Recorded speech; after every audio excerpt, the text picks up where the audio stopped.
అక్షయ తృతీయ నాడు 12 రాసుల వారు చేసే పూజలు దానాలు మరియు లక్ష్మీదేవి అనుగ్రహం పొందే మార్గాలు. అక్షయ తృతీయ అంటే ఏమిటి? ఈ రోజున తప్పకుండా బంగారం కొనాలా లేకపోతే ఏమవుతుంది? కొనలేని వారు పరిస్థితి ఏమిటి? పురాణాలు ఏం చెబుతున్నాయి? ఈ సందేహాలన్నింటికీ సమాధానం ఏమిటో ఇప్పుడు మనం ఈ వీడియో ద్వారా తెలుసుకుందాం. ముందుగా వీడియోకి ఒక లైక్ కొట్టి మా ఛానల్ని సబ్స్క్రైబ్ చేసుకోండి. లైక్ కొట్టడం మాత్రం అస్సలు మర్చిపోకండి. వైశాఖ శుద్ధ తదియ రోజున మనం అక్షయ తృతీయగా జరుపుకుంటాం. వాస్తవానికి ప్రాచీన కాలంలో పెద్దగా ప్రాచుర్యం లేని అక్షయ తృతీయ 3 శతాబ్దాలుగా బాగా ప్రచారంలోకి వచ్చింది. అక్షయ తృతీయ రోజు బంగారం వెండి వంటి విలువైన వస్తువులు కొంటే అవి అక్షయంగా అంటే తరగకుండా ఉంటాయన్న నమ్మకం ప్రచారంలో ఉంది. అయితే అప్పు చేసి బంగారం వెండి వంటివకుంటే అప్పులు కూడా అక్షయంగానే ఉంటాయన్న సంగతి మనం ఇక్కడ మర్చిపోకూడదు. మత్స్య పురాణం 65వ అధ్యాయంలో సాక్షాత్తు ఈశ్వరుడు పార్వతీదేవికి అక్షయ తృతీయ వ్రతం గురించి వివరించినట్లుగా తెలుస్తోంది. వైశాఖ శుద్ధ తదియనాడు చేసే ఏ వ్రతమైన జపమైన హోమమైన దానాదులైన లేక పుణ్య కార్యాచరణ ఏదైనా గాని ఫలితం అక్షయమవుతుంది. అలాగే పుణ్య కార్యాచరణ వల్ల వచ్చే ఫలితం అక్షయమైనట్లే పాప కార్యాచరణ వల్ల వచ్చే పాపం కూడా అక్షయమవుతుంది. ఈ రోజున అక్షయుడైన విష్ణు ఆరాధన విశేషంగా జరుగుతుంది కాబట్టి దీనికి అక్షయ తృతీయ అనే పేరు. అక్షయ తృతీయ రోజున చేసే పూజలు దానధర్మాలు ఎంతో ఫలితాన్ని ఇస్తాయని జ్యోతిష్య నిపుణులు చెబుతున్నారు.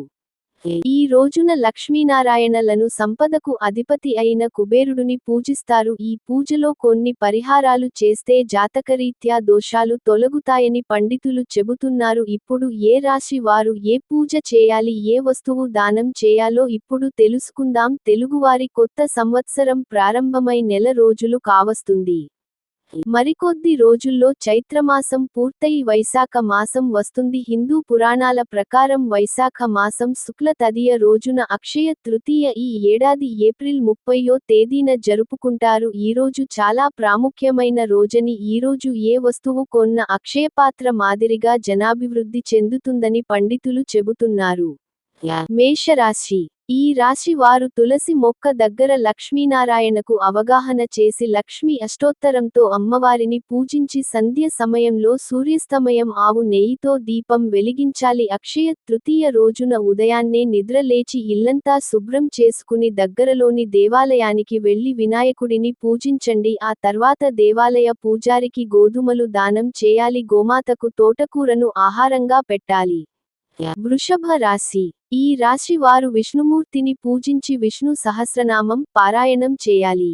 నవగ్రహాల చుట్టూ 9 ప్రదక్షిణలు చేసి ఆ తర్వాత ఆంజనేయ స్వామికి 108 ప్రదక్షిణాలు చేయాలి. ఈ రాశి వారు పాలు బెల్లంతో తయారు చేసిన పదార్థాలను దానం చేయాలి. మిథున రాశి. ఈ రాశి వారు వెంకటేశ్వర స్వామి ఆలయాన్ని సందర్శించాలి. గోవింద నామాలు పఠించి పెసలు దానం చేస్తే ఆర్థిక సమస్యలు పరిష్కారం అవుతాయని జ్యోతిష్య నిపుణులు సూచిస్తున్నారు. కర్కాటక రాశి. ఈ రాశి వారు అమ్మవారి ఆలయాన్ని దర్శించి దుర్గాదేవి స్తోత్రాన్ని పఠించాలి. కొత్తకొండతో అన్నం వండి పేదలకు దానం చేయాలి. వీటితో కందిపప్పు బెల్లం కూడా దానం చేయాలి. గోమాతకు పచ్చగడ్డిని ఆహారంగా పెట్టాలి. సింహరాశి. ఈ రాశి వారు ఉదయం రుద్రాభిషేకం చేయాలి. సాయంత్రం లలిత సహస్రనామం పఠించాలి. లేదా శ్రద్ధగా వినాలి. పేదలకు నల్లగొడుగులు దానం చేయాలని పండితులు చెబుతున్నారు. కన్యా రాశి.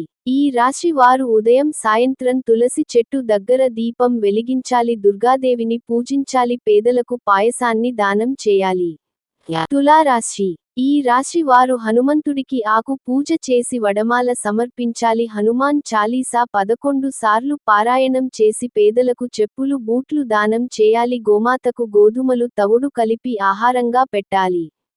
వృశ్చిక రాశి. ఈ రాశి వారు కుబేరుడిని పూజించాలి. శివాలయంలో ఆవు నెయ్యితో దీపం వెలిగించాలి. గోమాతకు అరటి పనులను పెట్టాలి. అలాగే బ్రాహ్మణులకు అరటి పనులు శక్తి కొలది దక్షిణ తాంబూలం ఇవ్వాలి. ధనస్సు రాశి. అక్షయ తృతీయ రోజున లక్ష్మీనారాయణలను విధిగా పూజించాలి. పెసరపప్పుతో చేసిన పులగాన్ని గోమాతకు నైవేద్యంగా సమర్పించి ఆహారం ఇవ్వాలి. బ్రాహ్మణులకు స్వయంపాకం ఇవ్వాలి. మకర రాశి. ఈ రాశి వారు శివాలయాన్ని సందర్శించి కొబ్బరి నీళ్లతో అభిషేకం చేయాలి, బిల్వ దళాలతో పరమేశ్వరుడిని పూజించాలి. ముత్తైదువుకో భోజనం పెట్టి అలంకార సామాగ్రి, చీర, జాకెట్, గాజులు, పసుపు, కుంకుమ, గంధం ఇవ్వాలి. ఆ తర్వాత కొత్త కొండలో నీటిని నింపి దానం చేయాలి. కుంభరాశి. ఈ రాశి వారు ఆంజనేయ స్వామి వారికి తమలపాకులు తండా వేయాలి, స్వామికి అప్పాలు నైవేద్యంగా సమర్పించాలి. బ్రాహ్మణులకు బెల్లం దానం చేయాలి, గోమాతకు తోటకూరను ఆహారంగా పెట్టాలి. మీన రాశి. ఈ రాశి వారు రావి చెట్టు కింద దీపారాధన చేయాలి, శివాలయంలో స్వామిని దర్శించి బెల్లం, ఉప్పు, పప్పు దానం చేయాలి. అక్షయ తృతీయ రోజున ఈ ప్రత్యేక పరిహారాలు పాటిస్తే జీవితంలో ఆనందం, శాంతి, శ్రేయస్సు, కుటుంబ సామరస్యం పెరుగుతాయి. జ్యోతిష్య శాస్త్రం ప్రకారం అక్షయ తృతీయ రోజున జ్యోతిష నిపుణులు తెలిపిన వివరాల ప్రకారం మన రాశి ప్రకారం తీసుకుని చర్యలు ముఖ్యంగా బలవంతమైనవని చెబుతున్నారు. ఇవి జీవితంలో ఆర్థిక, మానసిక శాంతిని తీసుకురావడంతో సహాయపడతాయి. ఈ రోజున లక్ష్మీదేవి మీ ఇంటి గుమ్మానికి అడుగుపెడుతుందో లేదో కానీ మీరు ఈ పనులు చేస్తే ఐశ్వర్య మాత్రం తప్పకుండా మీ వెంట ఉంటుంది. ఈ వీడియో నచ్చితే లైక్ చేసి మా ఛానల్ని సబ్స్క్రైబ్ చేసుకొని మీకున్న సందేహాల గురించి మాకు కామెంట్ రూపంలో తెలియజేయండి.